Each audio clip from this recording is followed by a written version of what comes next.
আজকের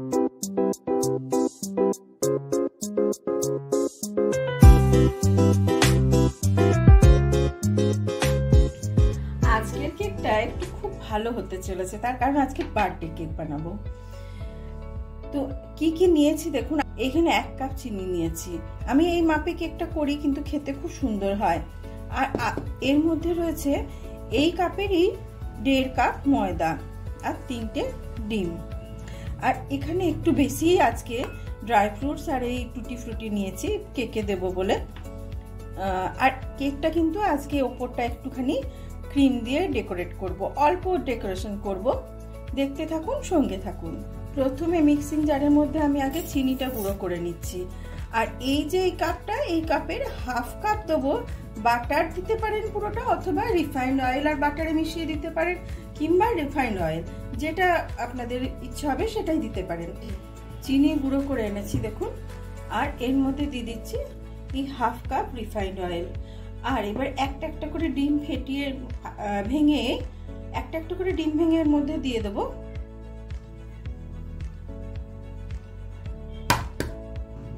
এই একটা ডিম দিলাম।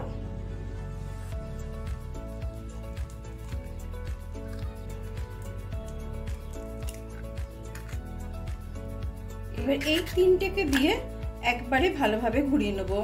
হাতে করে বেশি ঘোরানোর দরকার নেই, আমি এইভাবেই করি, কিন্তু এভাবে খুব সহজে হয় প্রথমত, আর দ্বিতীয়ত কেক কিন্তু খুব ফ্লাফি আর একদম স্পঞ্জি হয়। দেখুন এটা পুরো আমি ভালোভাবে মিক্সিতে ঘুরিয়ে নিয়ে এসেছি, তেল, ডিম আর চিনির গুঁড়োটা। এবারে মেশাবো। মেশানোর আগে এর যে ড্রাই ফ্রুটস গুলো ছিল না, তার মধ্যে একটু মাখিয়ে নিচ্ছি, কারণ এইটাতে কি হবে, এগুলো পুরো নিচে বসে যাবে না, খুব সুন্দরভাবে থেকে যাবে। কেক টিনের মধ্যে আমি কাগজ দিয়ে দিয়েছি। এবারে একটু তেলেতে ব্রাশ করে দেবো। ভালোভাবে তেলটাকে লাগিয়ে নেবেন যাতে পুরো লেগে যায় সাইডগুলোতেও, কারণ কেকটা তো ফুলবে। প্রথমে আগে আমি এটাকে ঢেলে নিচ্ছি ব্যাটারটা।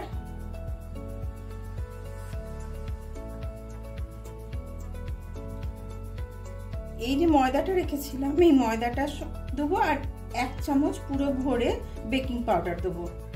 দেখুন এই ময়দাটা অল্প অল্প করে মেশাবো। আর এতে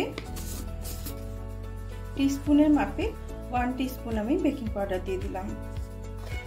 আর দেবো একটুখানি ভ্যানিলা এসেন্স, অল্প সামান্য একটুখানি ভ্যানিলা এসেন্স। ভ্যানিলার জায়গায় যে কোনো এসেন্স ব্যবহার করতে পারেন, যেটা আপনাদের ইচ্ছে হবে। এবারে এটাকে কিন্তু একই ডাইরেকশনে আস্তে আস্তে মেশাবেন, চেষ্টা করবেন কাট অ্যান্ড ফোল্ড করে মেশানো। ওদিকে আমি না কনভেকশন মোডে আমি ওটাকে প্রিহিট করতে দিয়েছি। 180-তে করব। 180-তে বেকিং সব থেকে ভালো হয়। দেখবেন যেন ভালোভাবে গুলে যায়, পুরো লাম্পস যেন না থাকে। দেখুন ময়দা গুলে গেছে, কনসিস্টেন্সি এরকম হবে। এরকম কনসিস্টেন্সি আসলে বুঝবেন আপনার ব্যাটার আর ময়দার প্রপোর্শন একদম ঠিক আছে। এবারে এটাকে ঢালবো আস্তে আস্তে।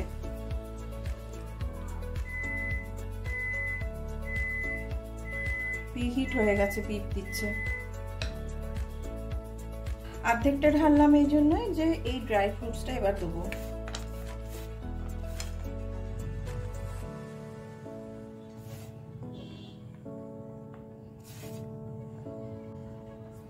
বাকিটা উপর থেকে দিয়ে দেবো।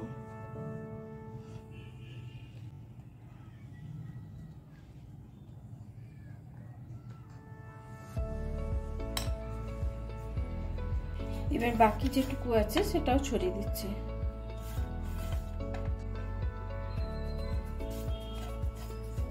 চকো চিপস গুলো যখন মুখে পড়বে খুব ভালো লাগবে খেতে।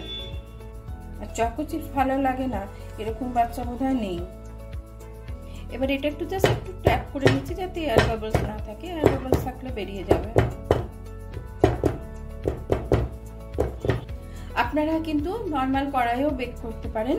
আমি কিভাবে কড়াই বেক করা হয় আমি আগের আমার যে মাফিনসের ব্লগ আছে ওখানে আমি দেখিয়েছি, ওটাও খুব ভালো হয়, কিন্তু আজকে টাইম কম আছে সেই জন্য আমি ওটাতে বেক করে নিচ্ছি। দেখুন আমি বসিয়ে দিয়েছি। এবার এটাকে 36 মিনিটসের জন্য কনভেকশন মোডে বেক করতে দিয়ে দেবো।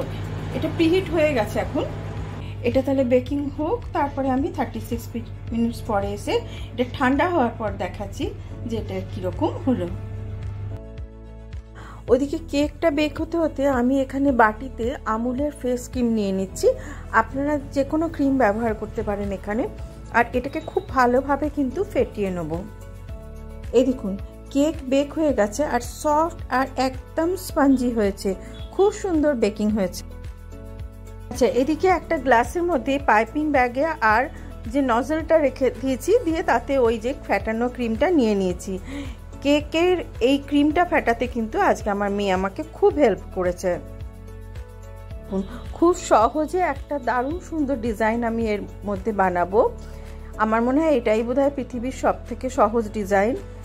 আপনারা চেষ্টা করবেন আরও ভালো ডিজাইন বানাতে পারবেন। আমার খুব তাড়াতাড়ি আছে আজকে, তাই জন্য আমি এটা খুব সহজ যে ডিজাইনটা সেটাই করছি।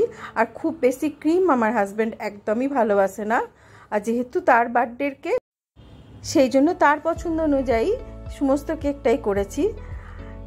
আর খেতে সত্যিই খুব ভালো হয়েছিল। আপনারাও চেষ্টা করবেন যে একবার যেন এরকমভাবে তৈরি করে দেখতে। আর কীরকম হয় আমাকে কমেন্ট বক্সে অবশ্যই জানাবেন।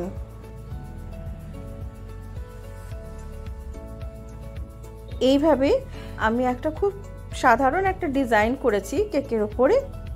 আপনারা দেখুন কীরকম লাগছে। একটা চেরি ওপরে একটু বসিয়ে দিচ্ছি যাতে একটু দেখতে আরও ভালো হয়।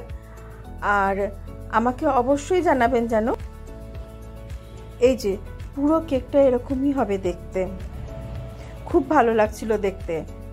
আর যদি এই কেকের রেসিপি আর এই সাজানো পছন্দ হয়ে থাকে তাহলে প্লিজ একটা লাইক, শেয়ার আর সাবস্ক্রাইব করবেন।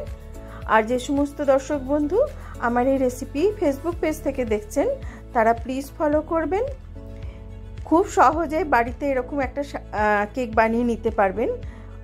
কেনা কেক তো আমরা অনেকই খাই, কিন্তু বাড়িতে বানিয়ে খাওয়ার একটা আলাদাই আনন্দ আছে। অনেক অনেক ধন্যবাদ সঙ্গে থাকার জন্য। ভালো থাকবেন এবং সুস্থ থাকবেন।